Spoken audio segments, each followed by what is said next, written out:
Good afternoon, everybody. I am Tina Brown, the guest curator for the Aspen Ideas Festival this year, and I am so delighted to introduce this session.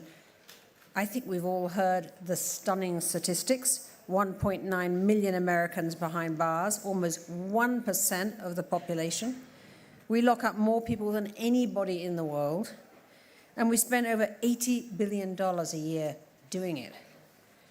A few years ago, I put on a summit I called the American Justice Summit with Brian Stevenson, who I'm sure many of you know. And in order to understand the issue better, I visited Graterford Maximum Prison Security Prison in Pennsylvania. And I met men who'd lived for 25 years in cells the size of a closet with a roommate.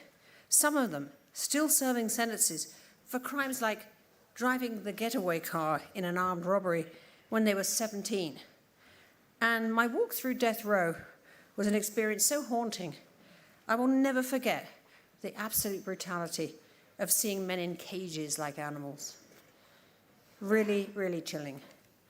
And while criminal justice reform is a rare bipartisan issue, we've only begun, I think, to figure out how to enforce our laws without perpetual cycles of punishment that don't advance rehabilitation or reintegration, or address the root causes of crime, or serve justice.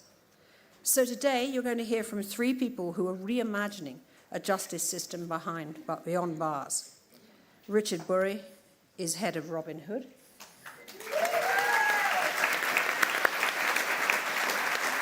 New York City's largest organization that fights poverty, where he's also served as deputy mayor. Andrea Armstrong, who's a distinguished professor at Loyola University, New Orleans College of Law.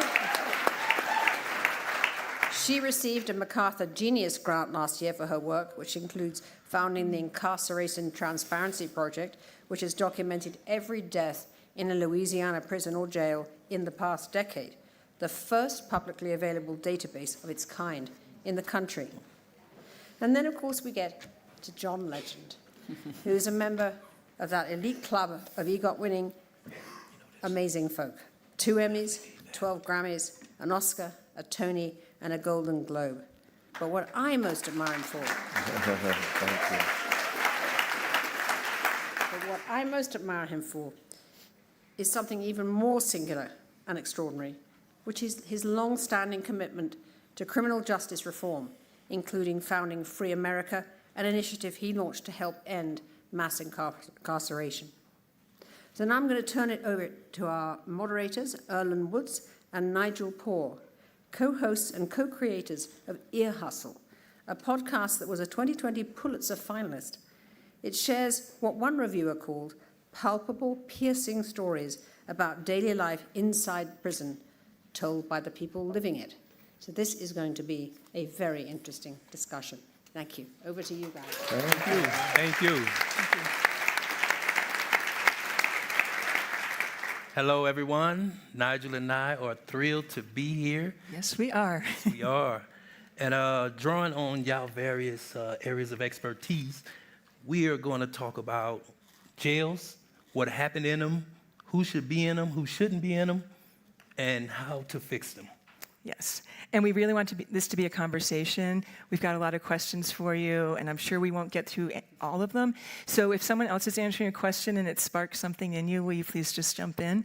I know it's going to be a lively conversation. So before we dive into the subject, we want to ask each of you, as you think about what motivates your work, what is something that keeps you up at night? And John, we're going to start with you. Whoa, keeps me up at night. Well, I think a lot about what it means to be free. We founded an organization, it's called Free America, and we claim to be the land of the free, the home of the brave, a place where freedom is supposed to reign, but we're also the most incarcerated country in the world, as Tina pointed out, and I think a lot about that and how we can get closer to freedom in this country, and I think part of the work involves thinking about ending mass incarceration, decarcerating, closing down jails, prisons, imprisoning and incarcerating far fewer people. But also, I think freedom really also is about giving people the opportunity to flourish and to have real well-being in this country. And I think that would serve as an actual crime prevention if we were to do that. But it will take us being intentional about it and us investing in it and divesting from systems of punishment and brutality and investing in systems that will actually edify human existence and human flourishing and build up our communities. So that's what I think the most about when it comes to how we can make our lives better and our country better. And hopefully we can get closer to some solutions today when it comes to that. I already have like 10 follow-up questions. Okay, we'll have to move on. Thank you. Yes. Richard. That is a deep question. I guess I would say, maybe following up on what you said about freedom, I think about my sons. So I have a 20-year-old son and an 18-year-old son. And they are funny, and they are brilliant. They are challenging. They are intelligent. And, you know, when I see them, I see little babies. But my sons are 20 and 18. They have dreadlocks. They are taller than me. What the world sees are black men. And what's sometimes hard to explain to people is how I am in a constant state of terror. And that's the only way I can describe it, a constant state of terror, because I am worried about them all the time. My wife and I are both here. These are grown children. They're 18 and 20 years. And I'm texting them. I'm harassing them. I worry about them all the time. And so I think about freedom because part of the way it constrains freedom is that because of my fear of this world, I am constantly holding them back, telling them, well, you can't do that. You can't do what your friends do. You can't go where your friends go. You can't. And so I guess I would say what keeps me up at night is my own sons and the realization that my sons have every privilege in the world. Because if my sons get arrested in New York, I'm going to call Mayor Eric Adams. I'm going to call. I know I'm going to call people on my phone. But other black boys and girls in New York City and around the world can't do that. Their parents can't do that for them.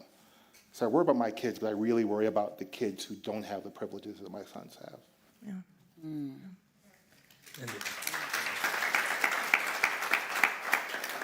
Andrea?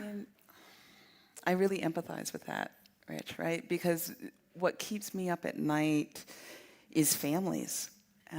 So in some cases, the deaths that we're documenting, I get to know the families. In some cases, they haven't gotten records of their own child's death, right? And so I'm the vehicle through which they get those records. And what they tell me and what I learn from them is that in some cases, they thought the jail was the safe place for their child, the place where their child could detox, be stabilized because they were in a moment of mental health crisis. And to hear their voices break when they acknowledge that that the reason that their child was in the jail because they made that call. And what I want to do with this work and what we do together, all of us in this room, is to make sure that no mother, no father, no brother, no sister, no auntie, no uncle, that none of them have that regret. That we make sure that nobody feels what people like Miss Linda Franks Yes, have we're going felt. to talk about. I just want to point out for everyone in the audience that what comes across with the answers is that we are talking about individuals and emotions that we can all relate to. So as we're having this conversation about topics that you may feel are removed from your life, keep in mind how they really are all about individuals. So it's a hard conversation that we're going to have, so don't move away from the individuals that it affects. Yeah.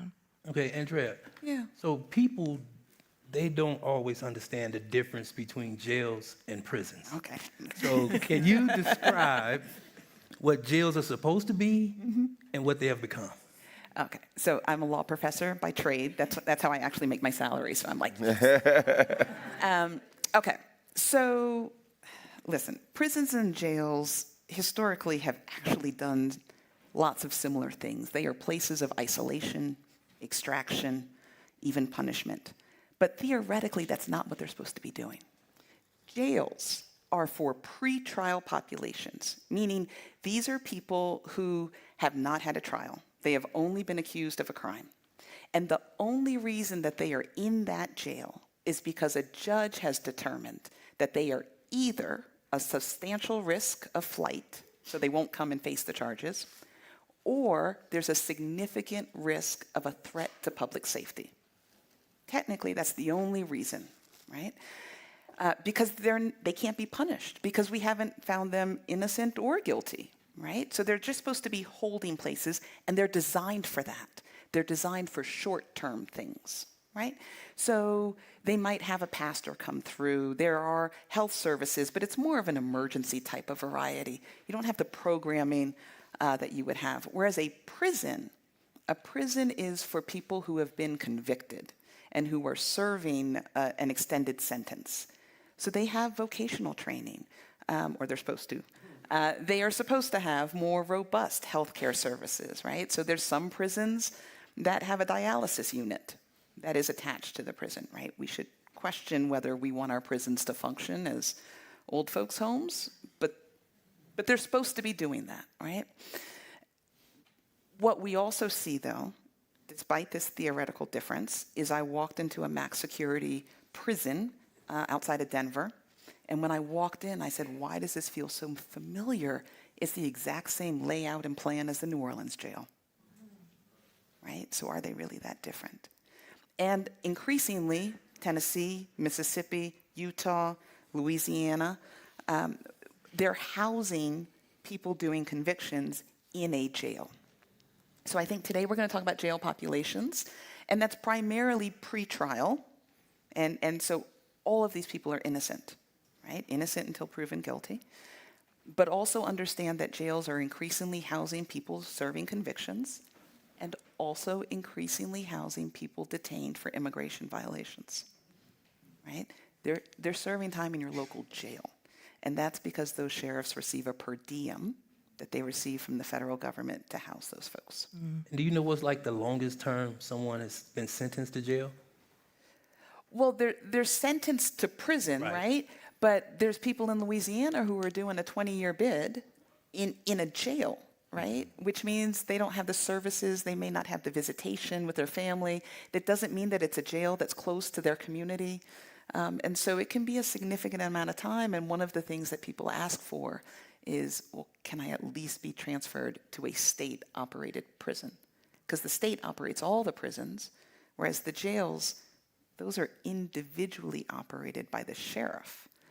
And we've got at least 3,100 jails in this country. That's 3,100 different decision makers, whether or not you get to see your family, whether you get punished, what food you eat, all different rules. And so it's just really hard to wrap your mind around the jails. And just to add on a little bit to context around what population is in jails, to a large degree, the determination by the judge is whether or not there's a flight risk, like she said, or whether or not they would be imminently dangerous to society. But be clear that there's also bail set for a lot of people. And a lot of times that means they have to basically buy their right to pretrial freedom. So they're innocent until proven guilty, but they have to put down a certain amount of money to buy that freedom. And sometimes that's as low as $300, $500, $1,000. But for plenty of people in this country, they're basically in jail, locked up for a significant period of time because they're too poor to afford what for a lot of us would be a nominal amount of money to spend. And so, to be clear, there are a whole bunch of people who are innocent until proven guilty and also not deemed very risky, because if a judge is saying all we need is $500 for you to get out, you're not that risky, but you're too poor to pay it. And so you're basically being locked up because you're poor. Richard, did you want to add anything? Well, sure. I can maybe talk a little bit about the New York City experience, which is what I'm most familiar with. So I think folks here have heard of Rikers Island. So Rikers Island is New York City's jail complex. I think about 8 different jails on an island near LaGuardia Airport. And Rikers is in a state of crisis right now. It's been in a state of crisis for a long time, and as we said, Rikers is a place, and people have imagined Rikers as being a place that is dangerous because it's full of dangerous criminals, but again, Rikers is a place where 90% of the people on Rikers have not been convicted of anything. They are there on pretrial detention. Most of the people on Rikers Island suffer from mental illness. 85% of the women on Rikers Island have a diagnosed mental illness. And so again, you have this place which is dangerous for everyone. It's dangerous for the people who are there. It's dangerous for the people who work there, the correctional officers who often come from the same communities that the people who are on Rikers do. But we have this place where, again, people are held pending trial, but which fundamentally is unable to keep them safe. And yet we've had, I think, 3 dozen deaths on Rikers Island in the last few years.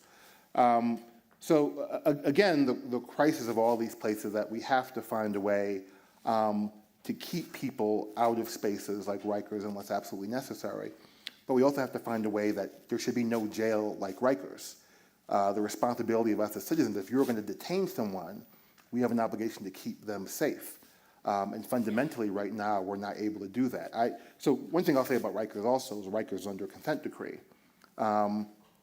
And there's a federal monitor who releases a monthly report. And I wrote it down because I didn't want to get the language wrong. This is from the April 2024 monitor report about the movie Sing Sing that's coming out. We were on a panel yesterday with beautiful movie Daughters, which is coming out on Netflix in August. Mm-hmm.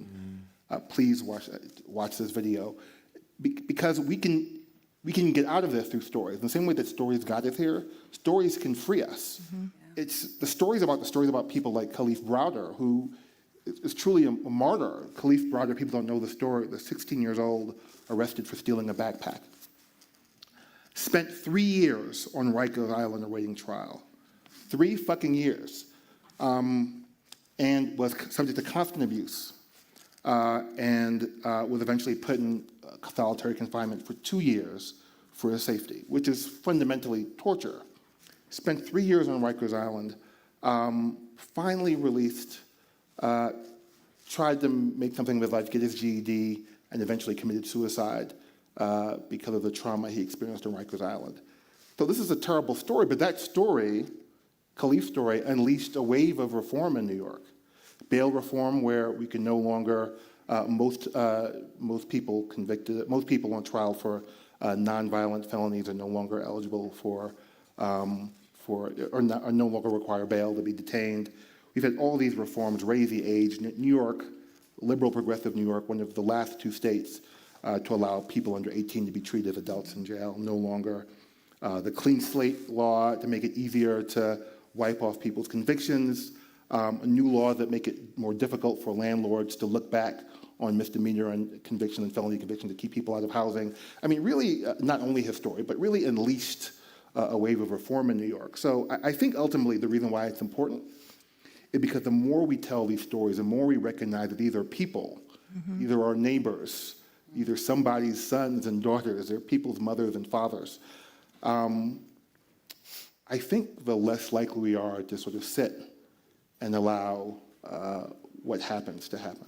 Yeah. We had a gathering at my house that we filmed with folks who had benefited from pretrial freedom. And so these are all people who were accused of a crime and may have been incarcerated prior to their trial if it were not for reform of bail and reforms that instituted pretrial freedom in their counties. One of the people who visited us, she was from Houston. Her name is Taranisha, and she was accused of a crime, and the case eventually got dismissed. But if it weren't for the reforms in pretrial freedom in Harris County in Texas, where she's from, she would have had to go to jail. Now, Taranisha has 8 kids. She's an artist. She has a job. She's very creative, very fun to be around. We spent great time together, breaking bread at my house. But she would have been locked up if it weren't for pretrial freedom. And so the reforms that are being put in place, they have really save people's lives because jail is dangerous. There's all kinds of reasons you don't want to be there, but also because when you are detained in jail, that means you're not going to your job, so you might lose it. It means you're not being able to take care of your kids, so who knows what the effects will be on your kids and their futures because one of their parents is taken away from them for months at a time. So there's all these reasons why we don't want to hold a bunch of people in jail for their sake, for their family's sake, for their community's sake. And it's been proven that in these counties where bail reform and pretrial freedom have been implemented, the communities haven't become less safe. There was this narrative going around during the pandemic that, the only reason why there was more crime in New York or in this or that place was because of bail reform. But now all the crime is going down. Of course, the crime was going up because of the pandemic and all of the kind of dislocation and trauma that was causing people. But now crime is at all-time lows and going down precipitously in New York and all over the country. And bail reform is still in place in most of these places. And so it goes to show you that bringing more freedom into our communities hasn't made us less safe. In fact, it's contributed to more human flourishing and more safety and just stronger communities. And so a lot of the power of the storytelling is countering the narratives that are out there by people who want to maintain the punitive status quo, because they can always find one example of somebody who got out on bail and did something bad. And the disadvantage for us is that there's no story when no one goes out and does anything bad. The absence of a story is the success. But that's usually what's happening almost every time. And then there's this one exception where someone goes out and does something violent and, it kind of sets the movement back when we have to deal with countering those narratives. But the truth is, crime is going down, we're safer, and pretrial freedom has been implemented in a lot of the major counties and states around the country. As soon as you mentioned, Chair, my first thought was... I'm sorry, can I just make one point about, because I think it's important to remember that it's not those stories, including the stories about rising criminality in New York. Crime in New York remains at utter historic lows. There was an uptick during the pandemic, which has largely come down across most categories. However, those reforms are not safe. There was constant attempts to roll back bail reform using these stories. So just to reiterate, it's not like we had all this progress and everything is cool in New York and around the country now. So just want to reiterate the importance of making sure that we're telling a different story. Yeah. Okay. Oh, you thought you said follow. Well, yeah, no, I was just going to say, as soon as you start telling that story, the first thing I think about was what happens to those children. Yeah, and that's on us as a society. We have to decide that we care not just about following the letter of the law to make sure that this individual gets punished for this or that thing.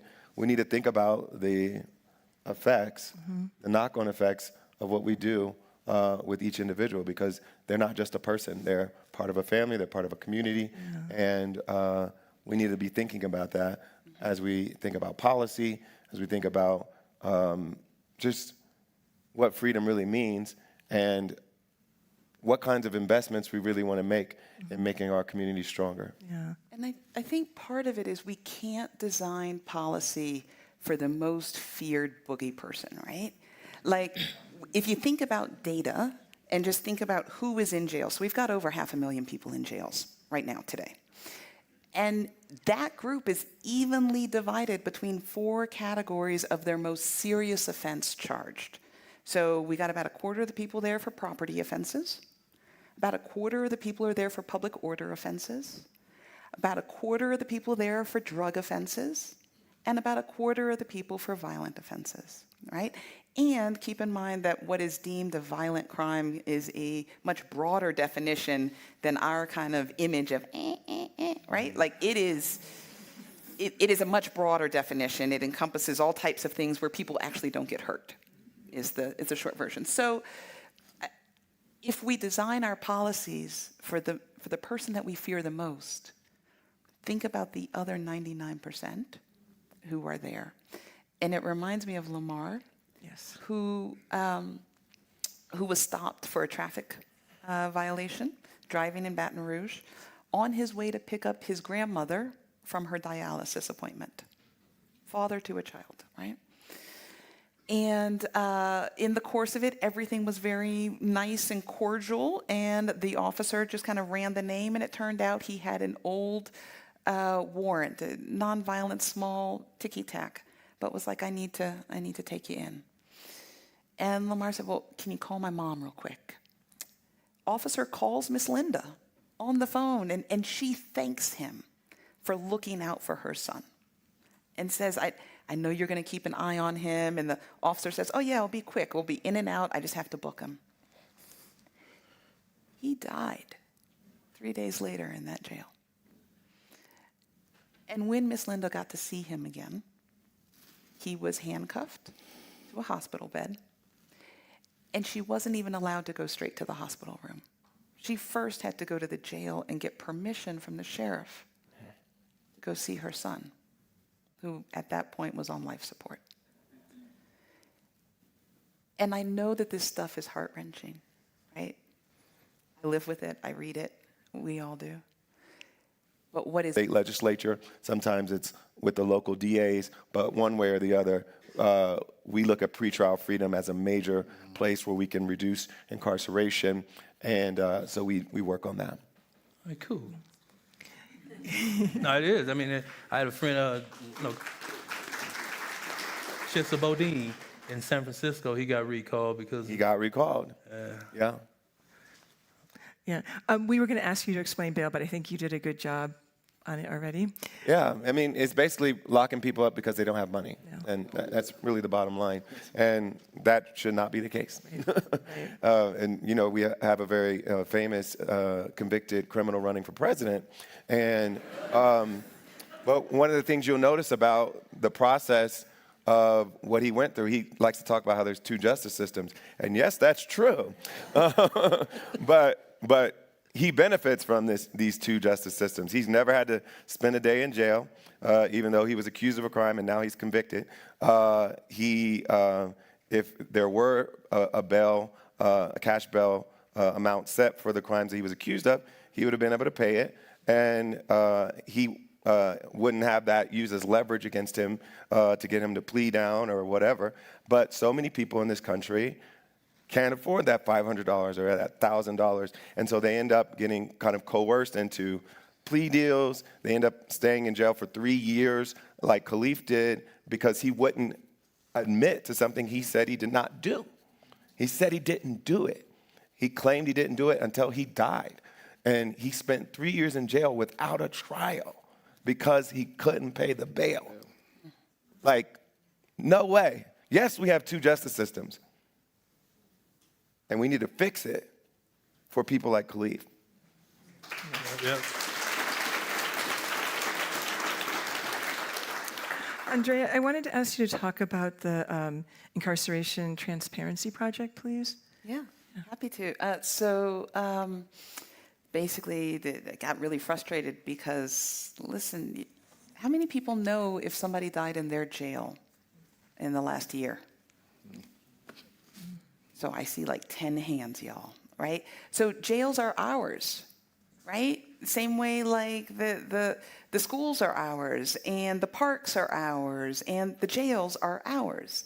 But sheriffs aren't required to report if someone dies in their jail. They literally just have to call the coroner or the medical examiner to take the body, right?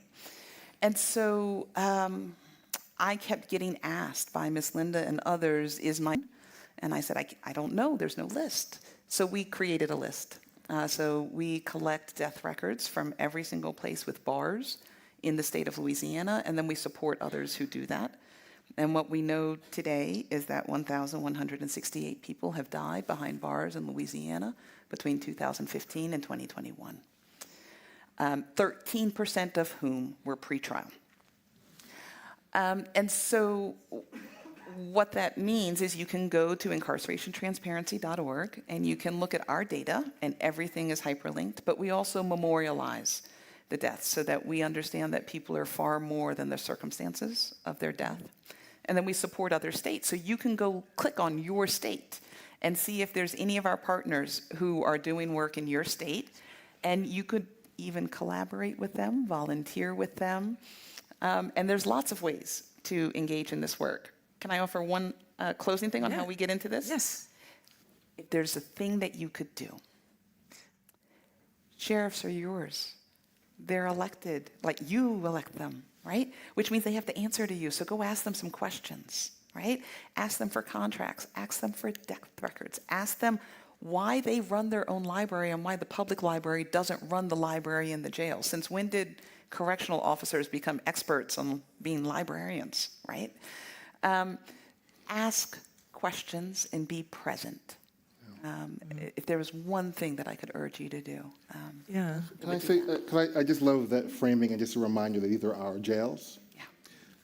And to step back for a moment, to remember these are all our systems. The reason, I grew up in Brooklyn. I grew up in a neighborhood called East New York, Brooklyn. It's a low-income community in Brooklyn. And those of you who are from New York, East New York is a place that suffers a great degree of crime. In contrast, we have suburbs like Scarsdale, some of the wealthiest communities in New York.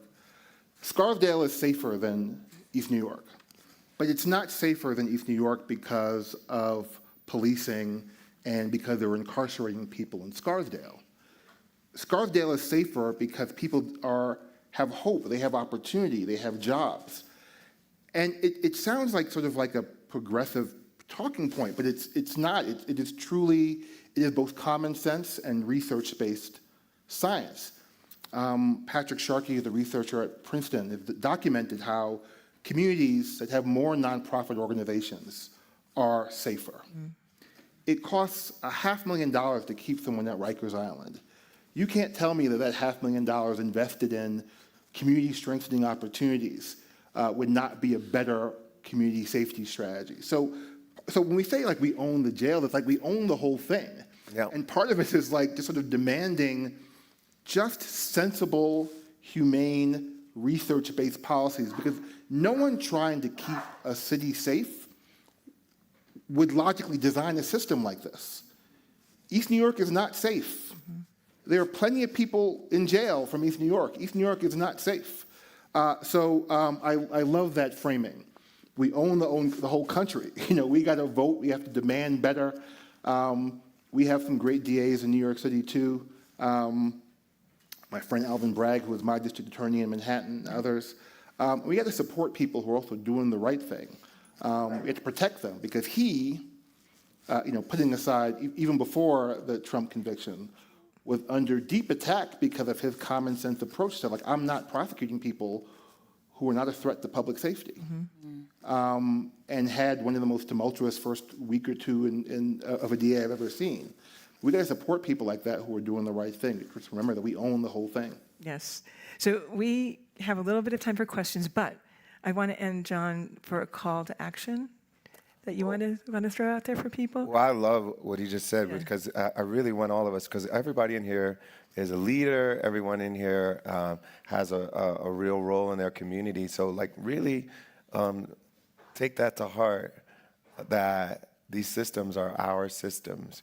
And let's be present, let's pay attention, hold our leaders accountable, hold ourselves accountable to make sure these systems are actually making our communities stronger and safer. And I can't reiterate enough, every choice we make to invest in brutality and punishment is an opportunity cost from us investing in flourishing and real safety and real community and real strength for our community. And let's always err on the side of investing in edifying our community, not in punishing and being more brutal to more people. Thank you. Thank you.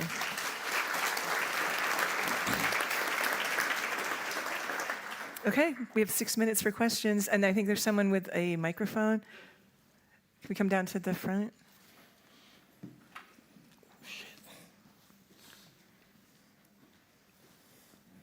John said that some great activists come out of the criminal justice system. And I think it would be great if, Earlonne, you told your story a little bit about why you're here today, you and Nigel. Oh, Yes.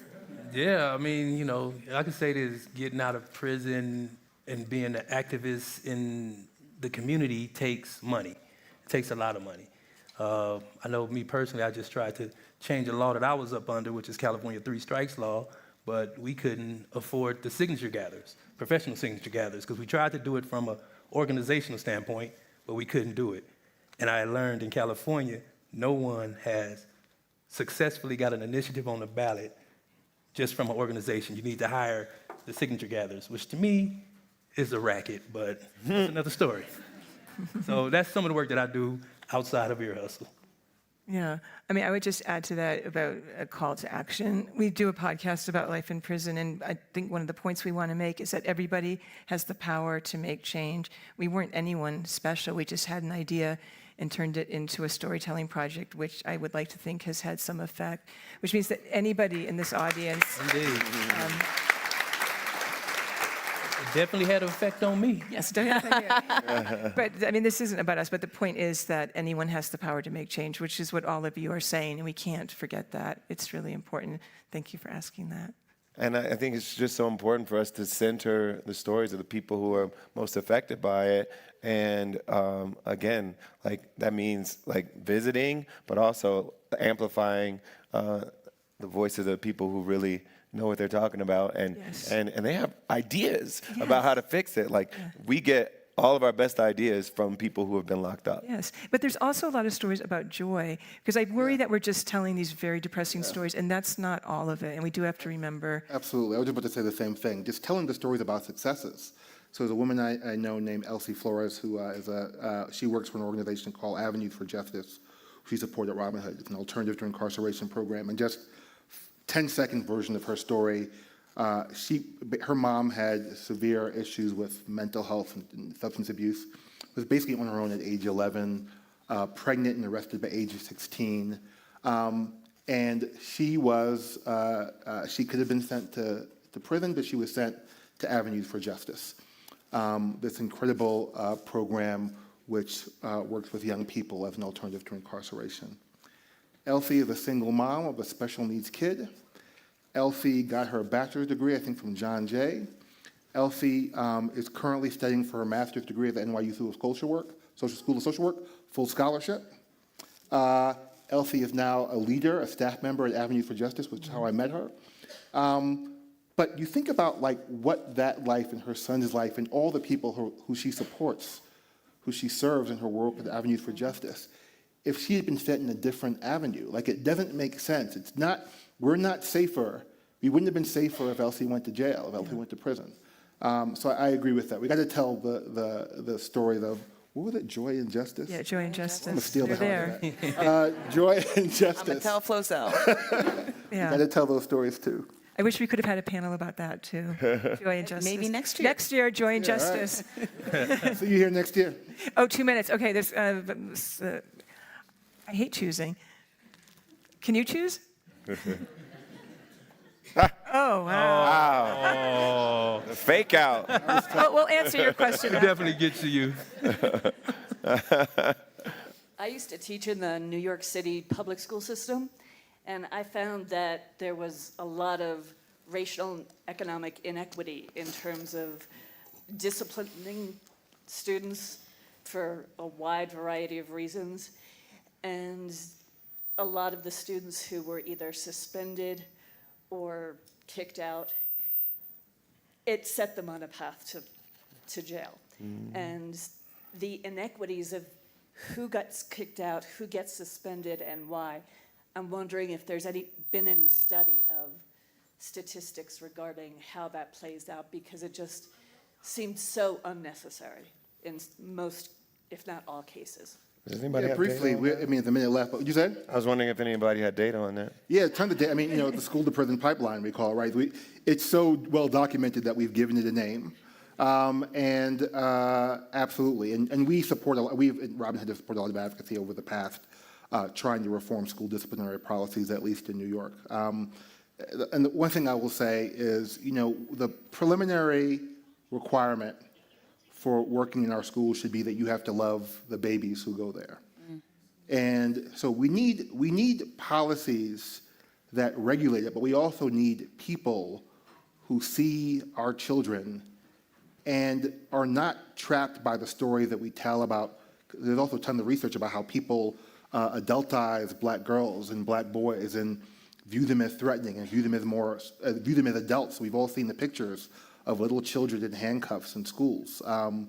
It's not always that obvious and violent, but it happens all the time. So yes, it's a huge problem. But again, we got to start with the people who we let close to our children have to be people who love our children. And I think let's, as individuals, try to imagine that each of those kids are our kids. I really think we have to, like, let that be something that you do as a way of making yourself a better person. Like, try to think of those kids as your kids. And you know what you invest in your kids' well-being. You know that when they mess up, your first instinct is not to send them to jail. Your first instinct is to try to figure out a way to get them to learn from their mistake and do better next time. And you love them and you want them to succeed in life. And all kids should be treated that way. No matter where they are, no matter what neighborhood they live in. So I know we have to. Andrew, Sure. So I will say, Rule breaker. it's my last day. hurt people, right? So when they're hurt as a child, that means, and what we know from a study of people who are serving life sentences, is that 75% of them had their first contact with the criminal legal system as a child, right? And so through that initial contact and the trauma that creates, that we have learned a lot about, we are not only are we facilitating harm, we are hurting ourselves, right? And so I think that there's a clear path forward. There's clear choices that we have the power to make. And I just want us to choose better for ourselves and for the people who are behind bars. So there's clearly, there's clearly so much more to talk about. So I'm going to say one thing. Joy and Justice Aspen 2025. We already have the theme. We will all come back because we'd love to talk more. Thank you all so much for the work you do. Such a pleasure. Definitely, thank you. Thank you. Thank you.